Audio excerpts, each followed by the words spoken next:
What's up, ladies and gentlemen, and welcome to this POV review by AutoTopNL. My name is Max, and today I'm taking you around the all-new Tesla Model X Plaid. This is the 2026 model year update, and it still has 1020 horsepower. It's still hella quick, but we have a few updates that we're going to talk about today, and then we will see what it will do on the Autobahn. So we've got new wheels for the Model X Plaid. These are the 20-inch wheels with this sort of aero disc design, and we've got Michelin Pilot Sport EV tires, 265s at the front.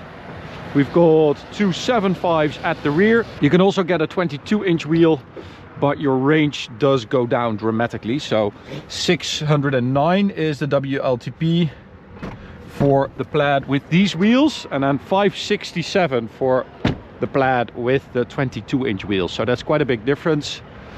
But look at that, Falcon doors still in play and still awesome. We're a decade on since they introduced Model X, and it still looks sick. I think it really does.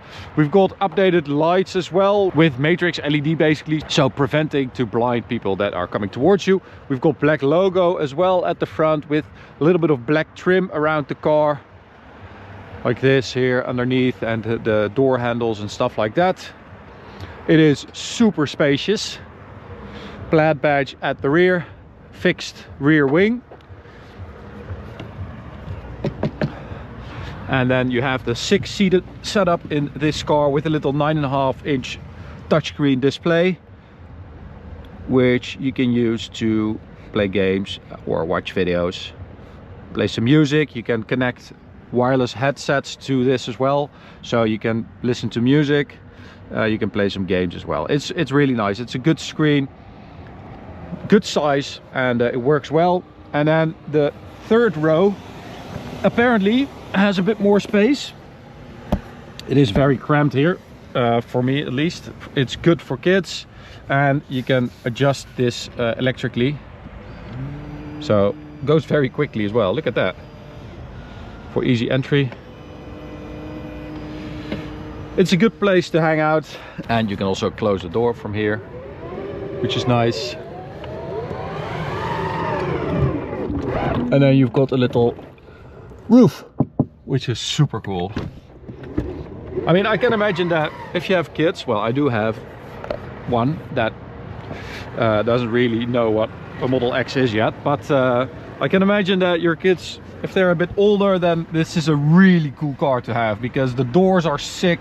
This windshield I still think is really cool. It does offer a dramatically different experience compared to any other car on the market, and I think that is still what it's going for it, and I think that's still why people are buying it, even though, you know, it's a decade old. It's still a cool thing because of the doors and because of this. This is super comfortable actually when you're driving. It's just nice that you have so much light and space. It's a good feeling. I charged it up just across the border in the Netherlands and then crawled my way over here. So we should have like 90% at least battery. Well, 92, 91, something like that. We are in Plaid mode, drag strip mode, and that means that we've got launch control and cheetah mode. So we are going to check out what it does. Ready for peak performance. All right, should be good to go. After this car, going into cheetah mode. Ready to go.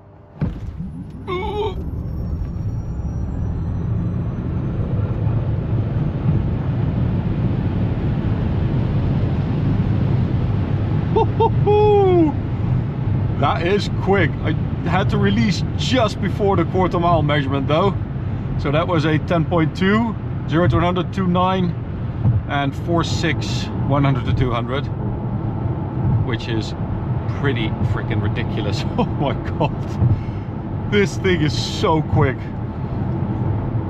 So they have improved the Model X for the new 2026 model year. They have been improving it since it was introduced. It is now around 200 kilos lighter than it was 10 years ago.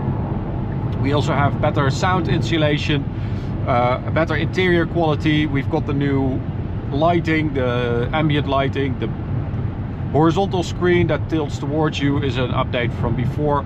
But of course the Falcon doors and the big windscreen are two things that still work really well on a Model X. I think they've done such a good job on that. So 1000 horsepower, 1020 from a tri-motor setup. The motors are more efficient as well.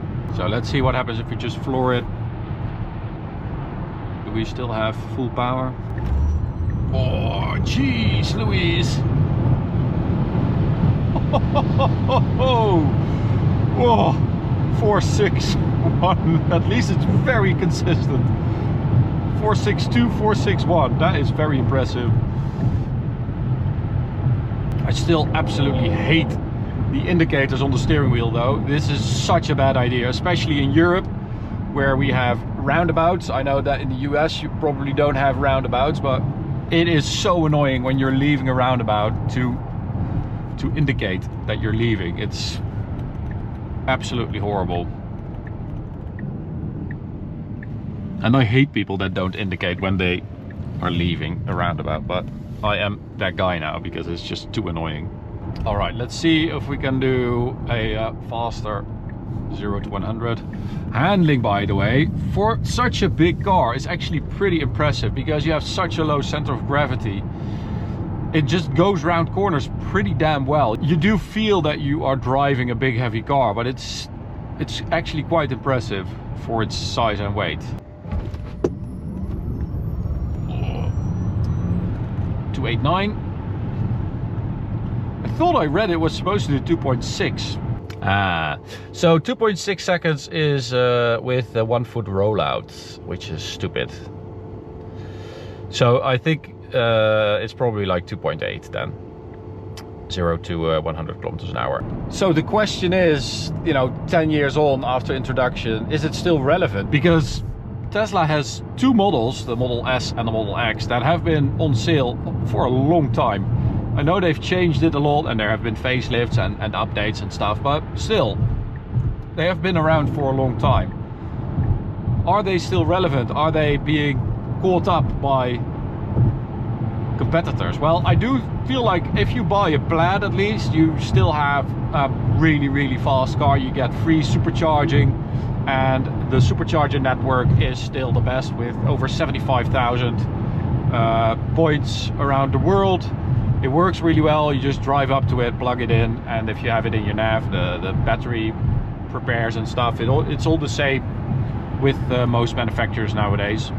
But it all works really well. It's really easy. It's well integrated. I do like that. And I do really love the Falcon doors and the big windshield. It still has a wow factor to it. It's just range-wise, we are at 609 with this WLTP with these wheels. If you go for the 22s, it is 567.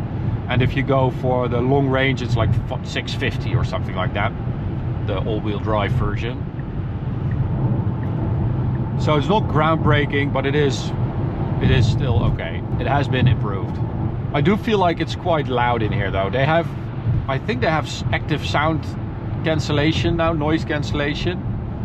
And they also improved insulation in general, but I don't know. It's not great. Oh, Jesus.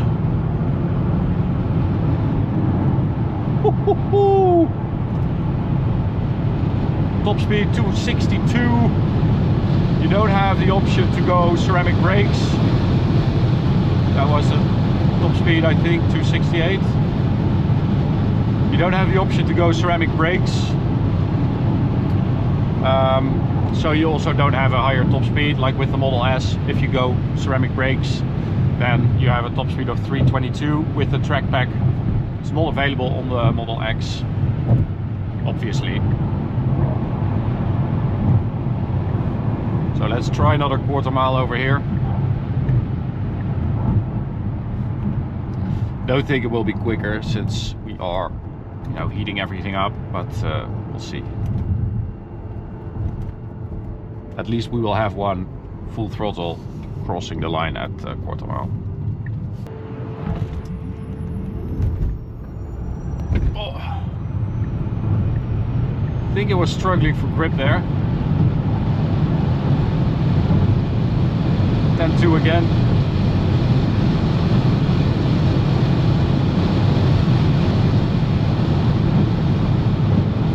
So the first quarter mile I let off the throttle just before the quarter mile, and it was 10.2, and now it was full throttle 10.2. So it's definitely slowing down a little bit, but you know, it's to be expected. Everything is heating up, so performance goes down a little bit.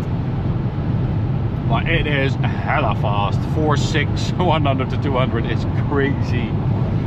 A 2.86 is also pretty insane for a car, you know, that weighs, I don't know, what is it, 2.3, 2.4 tons? Maybe even more.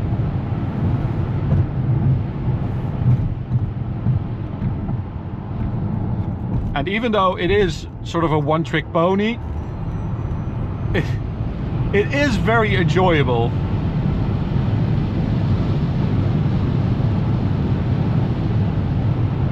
Audio is incredible. These Teslas with the big sound bar in the front, they have such good audio. It's insane. It's probably the best out there. The volume you can get with this system, and it just stays very, very clear. Yeah, super impressive.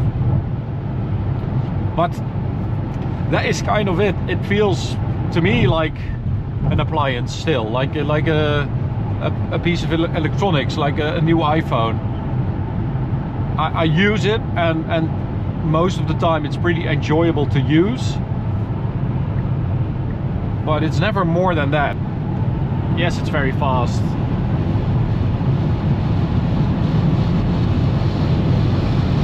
It is.